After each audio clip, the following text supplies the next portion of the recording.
Olá pessoal, tudo bem com vocês? Estamos aqui hoje para mais uma meditação da segunda-feira da primeira semana da Quaresma, tá? Hoje a gente vai continuar com o tema das tentações, né? É um tema escolhido aqui pelo autor. Pelo visto, é um tema importante, né? Porque a gente já tratou dele no Evangelho de domingo e a gente fala dele hoje de novo. As tentações, elas acabam sendo a porta de entrada para o pecado e aí, né? É a porta de entrada para se afastar de Deus, né? É aquela coisa que não parece maldosa, aquela coisa que não parece perigosa, mas de pequenos perigos em pequenos perigos a gente entra no pecado e começa a amar o pecado, né? Então, pode ser por isso aqui que tem o tema das tentações uma seguida da outra. Então, vamos lá. O Evangelho do domingo lembra-nos que Jesus foi conduzido ao deserto para ser tentado pelo demônio. Meditemos, primeiro, a utilidade das tentações. Segundo, o meio de fazê-las servir ao nosso progresso espiritual. Ou seja, no tema passado a gente descobriu, né, quais foram as tentações que Jesus passou no deserto e como que a gente lida com essas tentações, né? Agora aqui a gente vai entender para que serve uma tentação e como que a gente utiliza a tentação para o nosso progresso. Vamos lá. O fruto das nossas reflexões será de consolidar a nossa confiança na oração contra os ataques dos nossos inimigos. Abre aspas. Vós me suplicareis, diz o Senhor, e eu vos atenderei, fecha aspas, e vos farei triunfar. Tá vendo? Então vamos lá. Primeira, utilidade das tentações. Há alguns que se impacientam e desanimam pelo fato de se verem tentados, como se as tentações o afastassem para sempre da santidade. A verdade é o contrário disso, e de fato nada há mais apto do que estas lutas contra as nossas paixões para nos dar o conhecimento de nós mesmos, a experiência da nossa fraqueza e corrupção e para nos conservar na humildade. Nas tentações, a alma ora e redobra suas instâncias junto de Deus. Foge com mais cuidado das ocasiões dos perigos. Admira mais do que nunca a bondade do Pai Celestial, que a suporta apesar da sua propensão para o mal e a socorre com tanto poder e fidelidade. Abre aspas. Se o Senhor, diz Davi, me não tivesse auxiliado, eu estaria agora nas profundezas do inferno. Fecha aspas. Se a graça me não tivesse socorrido, devemos dizer depois de uma vitória, teria caído no abismo do pecado. Não é isso muito eficaz para aumentar a nossa confiança, o nosso reconhecimento e o nosso amor para com Deus? Livres de todo ataque, ficaríamos expostos ao perigo de negligência nas práticas de piedade, na mortificação dos sentidos e na abnegação da nossa vontade própria. Água parada, de Santo Afonso, corrompe-se logo. A tentação preserva-nos da tibieza, do torpor espiritual. Desapega-nos desta vida cheia de perigos, onde a salvação nunca está segura. Abre aspas. Quem me livrará desse corpo de morte? Fecha aspas. Exclamava o apóstolo nas suas lutas internas. Bom, daqui a gente já começa a tirar algumas conclusões, né? Qual a utilidade da tentação? Firmar você na fé. Não deixar a sua alma tíbia, aquele morno em cima do muro, sem rezar, sem ter uma vida, sem ser sal na terra. Entende? Então, já começamos por aí. E que solidez não adquire assim a nossa virtude? Ou seja, a tentação é como se fosse um processo de congelamento da água. Aquela água ela vai virar gelo, e o gelo é a nossa virtude. Aí a gente vai solidificando a nossa virtude a cada tentação. Então, essa é uma das utilidades das tentações. Admiramos a fé inconcursa de Abraão, a caridade de José, a mansidão de Moisés, a resignação de Jó. E por quê? Porque essas diferentes virtudes foram neles submetidas à prova da tentação. Pela luta, a nossa vontade se consolida, se arraiga no bem, se torna forte pela força divina que a apoia.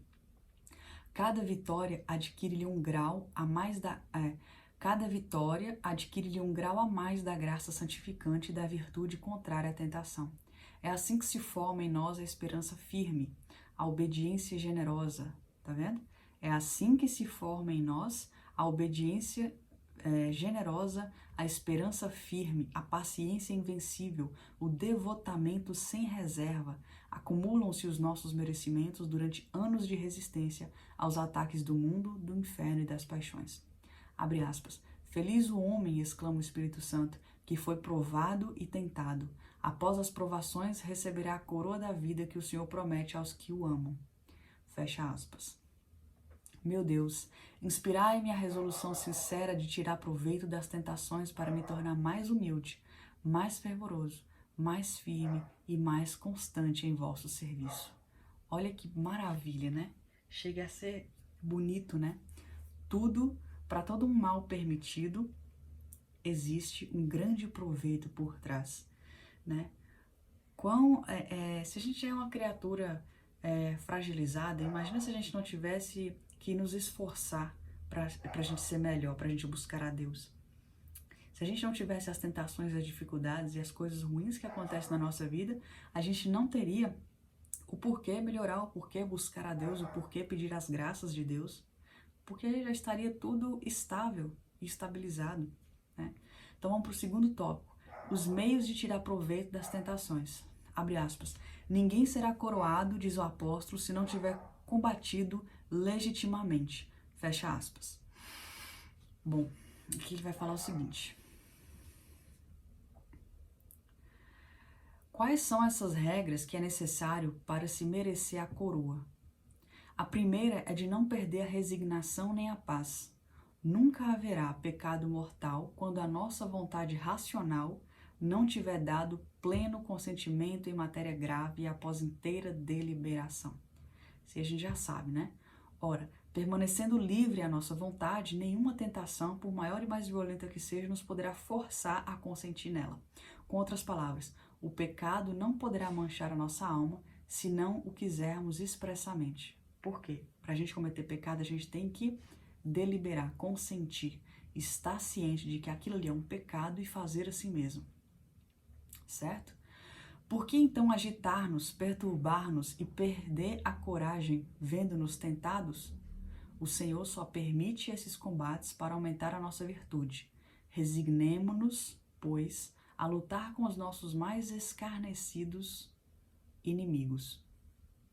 Essa luta consiste sobretudo na oração, no desprezo, na distração. A oração deve ser pronta, confiante, perseverante. Não se deve, pois, deixar fortalecer-se a tentação, mas opor-lhe logo a invocação dos santíssimos nomes de Jesus e Maria, ou qualquer outra oração jaculatória. Outro sim é mister confiar em Deus, cuja glória é interessada em nosso triunfo, pois que os nossos inimigos são também os seus. Mas bastará orar uma ou duas vezes? Não, responde Santo Afonso. É necessário fazê-lo enquanto durar a luta. É preciso até redobrar de instância na medida em que a tentação nos oprime. O soldado desenvolve toda a sua energia e destreza quando vê sua vida em perigo. Teríamos nós menos coragem e constância quando a nossa alma periga? Para o combate se enfraquecer, voltemos as costas ao tentador, não escutando as suas palavras e menos ainda respondendo-lhes. Distraiamo-nos, pensando em coisas estranhas à tentação, como se a maior tranquilidade reinasse em nosso interior. Esses meios e outros semelhantes nos assegurarão a vitória, nos fortalecerão e nos farão adquirir aquele peso imenso de graça e de glória que todo ato de virtude merece diante de Deus, mormente quando produzido num combate renhido e difícil. Jesus, vencedor do inferno e do pecado, fazei-me velar e orar sem tréguas, para que o inimigo me não surpreenda, e na hora do combate tornai-me calmo e corajoso. Apoie-me, sobretudo, o vosso auxílio, que nunca falta ao coração fiel em invocar-nos. Então está aí os meios para tirar proveito da tentação, né? Oração pronta, confiante, entregue. Veio a tentação, vire as costas para a tentação, se distraia com outras coisas e vida que segue. Sempre em oração, tá bom? Então é isso. Vejo você na próxima meditação e até lá.